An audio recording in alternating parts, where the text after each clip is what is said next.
સ્થાનિક સ્વરાજ્યની ચૂંટણી અગાઉ અમરેલી જિલ્લા ભાજપમાં ભડકો. ભાજપમાં રાજીનામાનો દોર યથાવત. જિલ્લા પંચાયતના મહિલા સદસ્ય હેમાક્ષીબેન રાદડિયાએ આપ્યું રાજીનામું. અગાઉ તેઓ તાલુકા પંચાયતમાંથી ચૂંટાઈને આવ્યા હતા અને જિલ્લા પંચાયતના પ્રમુખ પદના મુખ્ય દાવેદાર હતા. અચાનક પાર્ટીએ અન્ય ઉમેદવારને મેન્ડેટ આપતા નારાજ થયા. છેલ્લા 3 વર્ષથી અન્યાય થતો હોવાનું કારણ આપી હેમાક્ષીબેન રાદડિયા અને રાણાભાઈ રાદડિયાએ આપ્યું રાજીનામું.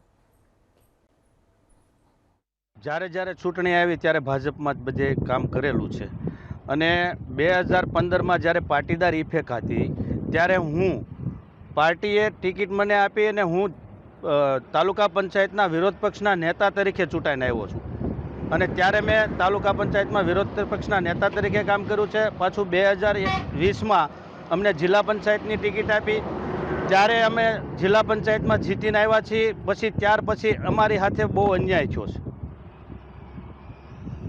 અમારી સાથે બહુ અન્યાય થયો એટલે હવે અમને એવું લાગ્યું કે હવે અમે આ પાર્ટીમાં અમારે કામ કરવું કે શું કરવું. અને આ છેલ્લા 4 વર્ષથી એટલો અમારી યારે અન્યાય થાય છે કે કોઈ વાત પૂછો નહીં, એટલો અન્યાય થાય છે. અમને સવારમાં અમરેલી બોલાવી લીધા અને ત્યાર પછી પણ બીજું નામ નીકળ્યું.